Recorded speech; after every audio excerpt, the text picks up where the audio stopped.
Hello guys, welcome back to my new mini vlog. So कालच्या व्लॉगमध्ये तुम्ही बघितलंच होतं की सत्यनारायणाची पूजा होती आणि कशी तशी मांडणी वगैरे केलेली. सो आजच्या व्लॉगमध्ये ती पूजा कशी झाली हे तुम्हाला दिसणार आहे. सो पूजेला माझे मामा आणि मामी बसलेले आणि म्हणजे त्यांना काही साहित्य वगैरे लागत असेल तर माझा दुसरा मग त्यांना सगळं नेऊन देत होता. आणि जे रिसाईट म्हणजे जे मंत्र वगैरे सांगत आहेत ते भट आहेत, त्यांचं नाव ॲक्च्युली दादा भट असं आहे.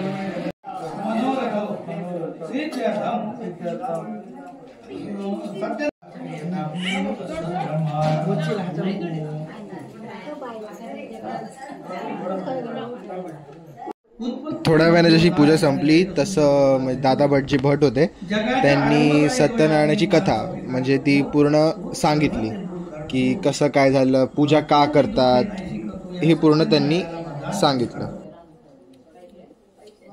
नारद मुनींनी केलेली अशा प्रकारची महाविष्णू नारदांना म्हणतात की नारदा की हे भगवंता, मृत्यू लोकातील सर्व लोक आपण केलेल्या पापकर्माप्रमाणे अनेक योनीमध्ये जन्म घेऊन विविध प्रकारची दुःखे भोगीत आहे.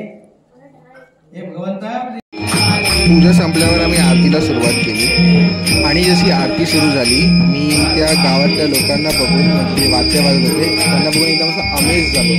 कारण जे वाद्य म्हणजे एक माणूस तबला वाजवतो त्याला ढोलकी पण वाजवायला येतं आणि त्यालाच हार्मोनियम पण वाजवायला येतं. म्हणजे कोणालाही कोणतंही वाद्य वाजवायला येतं. तर मला ते खूप असं एकदम शॉकिंग वाटलं.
And after the Aarti me and my sister recreated a photo. म्हणजे आम्ही तेव्हा हार्डली 5 या 6 इयर्सचे होतो, तो तेव्हाचा फोटो आहे आणि हा आत्ताचा फोटो. आणि पूजा झाल्यावर आम्ही सगळे माझ्या आत्या आजीच्या घरी गेलो. तिकडे बेसिकली हा पॅरेट त्यांचा पाळलेला पॅरेट आहे आणि हा जे आपण बोलतो ते सगळं रिपीट करतो आणि याला सगळं चटपट असं खायला आवडतं.